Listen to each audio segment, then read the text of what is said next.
welcome back to my channel. I'm Kristen, and tonight for dinner I am making a homemade lasagna. Excuse me.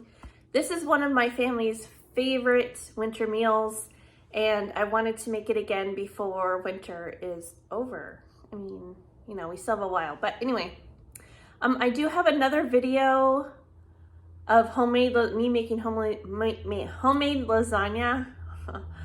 Wow.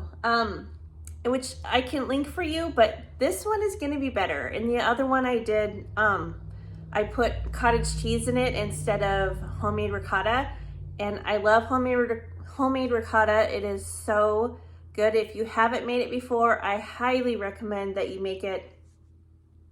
It's really easy. Doesn't take very many ingredients. You know, it takes a little bit of time, but with the right planning, it is worth it. And you can taste it in the lasagna. Like, it is so good, and it's so sweet, and there's so much more flavor in a homemade ricotta than there is store-bought. Store-bought is just not good. If you want to know my opinion, I don't think it's worth the money at all. So I have a mess going here. I'm gonna clean up my mess, and then I'm gonna get going on the ricotta. That's gonna be my first step in making the lasagna, and then we'll just go from there. So if you haven't done so already, please subscribe before you leave this video. Please stay to the end. It's gonna be worth it. This lasagna is so good. It's one of my family's very, very favorite, and they love it when I make it for them. I love it too. And give me a thumbs up if you like this video. That helps with the algorithm with my videos. It'll be, you know, rotated, put in the rotation more, let's say. So I'm gonna get going. I'm gonna start cleaning up, and then I'll get going. So this is all it takes to make homemade ricotta. Just some whole milk, heavy cream. You need some salt, and I'm gonna use fresh lemon juice. You can use vinegar if you'd rather do that instead. So you need a heavy bottom pot. I'm gonna use my Dutch oven to do this. I love this thing. So you're gonna put in 4 cups of whole milk, and then 2 cups of heavy cream. Not too hard, right? Okay, and then I'm gonna stir in a little bit of salt, bring to a full boil over medium heat, stir it occasionally, then switch off the heat and pour in the vinegar, or in my case, I'm going to do lemon juice. So here's the salt. I'm just gonna eyeball it. I want to do a healthy teaspoon. I'm gonna do a little bit more just because, you know, there's nothing wrong with some salt.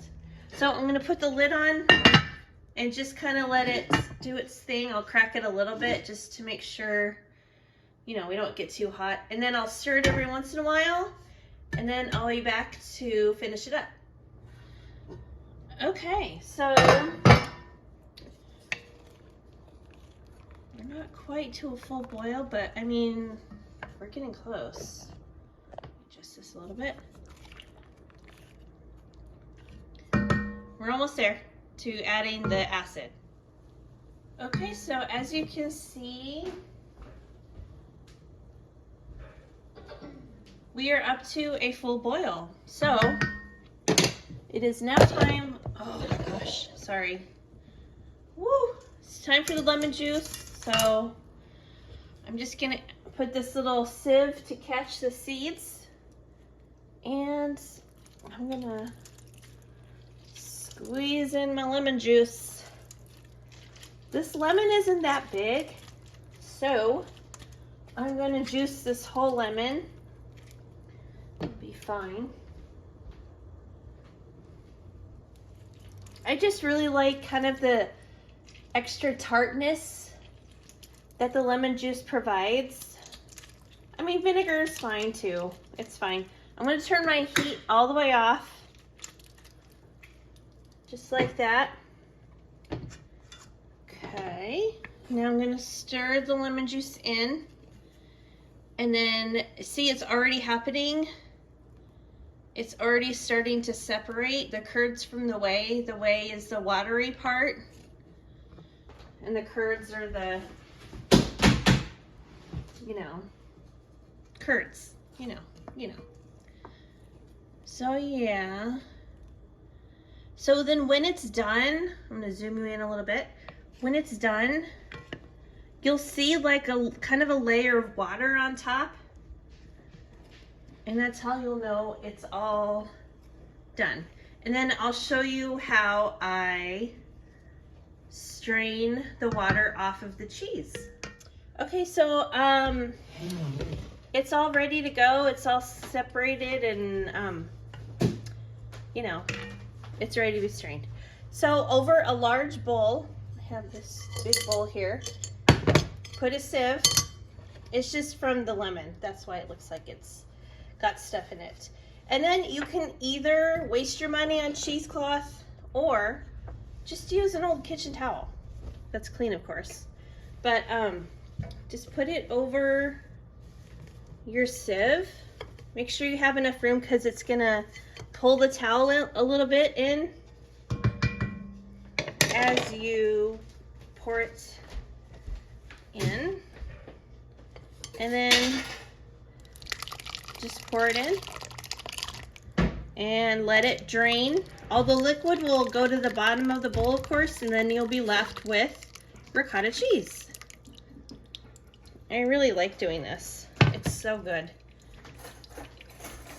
And then you just dump it into whatever you want to store it in and stick it in the fridge and it's good to go. And then I'll take you off the stand. As you can see here, I don't know if you can really see, but you can definitely hear it. It's draining. You'll let it sit here for about maybe 20-30 minutes, depending on how thick you want it. So that's it. Real easy. So while the ricotta cheese is draining, I'm going to start the meat sauce for the lasagna. So in this pan, I'm going to start browning up some ground beef and Italian sausage. I have 80-20 ground beef in my freezer, so that's what I'm going to use. And about a half a pound of Italian sausage. You could use hot if you want, but I'm just going to use mild in mine. And then while the meat is browning, I'm going to add in a lot of garlic.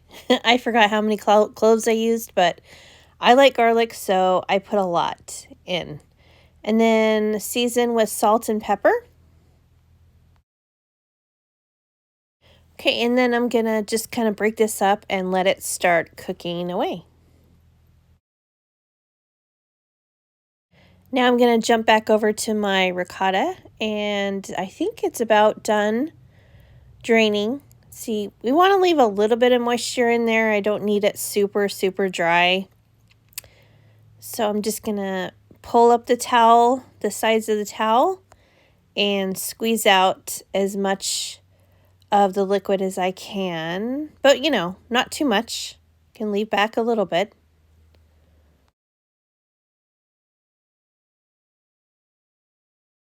And then this is all I'm going to do with the ricotta right now, so I'll just set it aside.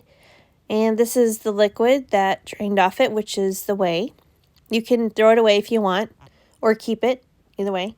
So jumping back over to the meat now, I'm just going to use my mix and chop and really crumble it down really good. And because I don't want big chunks of burger in my sauce, I'd rather it be just an even minced crumble, if that makes sense.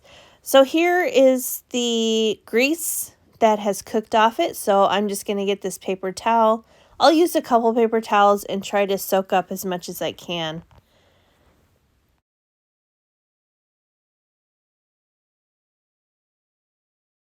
I'm going to start building the tomato sauce. So I have this 5-ounce tube of tomato paste. So I'll just squeeze the whole thing into the meat.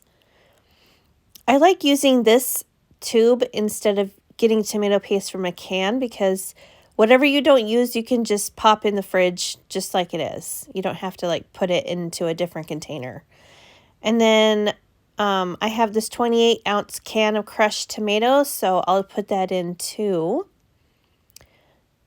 You don't have to, I'd say, I keep wanting to say you don't have to drain the juice, but there's really not much juice in here. Like, it's just kind of just crushed tomatoes. Like, that's what it is. So then stir it up with the meats. And then I'm going to add in this can of tomato sauce, 15 ounces.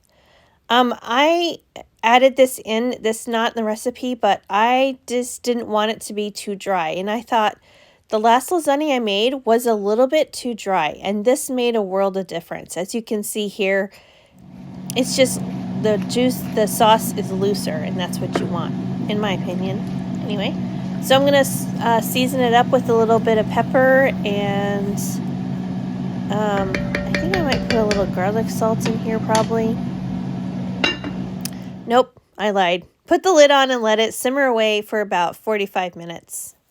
Now I'm going to jump back over to the ricotta and get that all put together and have it ready for when I start assembling the lasagna. So as you can see there in that bowl, there's the ricotta. It's all done. So I'm just going to chop up some basil, fresh basil, and Italian parsley. Try not to go over it too much with the knife, because then you kind of bruise it a little bit and it just kind of turns a funky color sometimes if you work it too much with that knife. So I'm just going to throw it in there just like so. Here it is, a close-up. And then I'm going to add in 1 egg. This will kind of make sure it stays moist and together. And then I'm going to add in some shredded Parmesan cheese.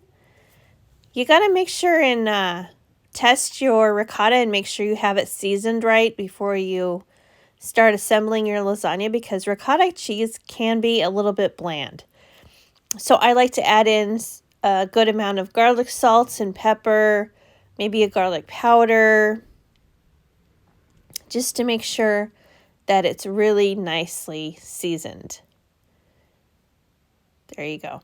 Okay, and now it's time to assemble. So preheat your oven to 375. This is the noodles I'm using. These are the no-boil noodles. You just put them in just straight out of the box. I really like using these noodles. They're really convenient. And they have a little less carbs than regular noodles. It's not by much, but, you know. So put your sheets down in the baking dish and overlap them a little bit. And then put down about half of the ricotta mixture.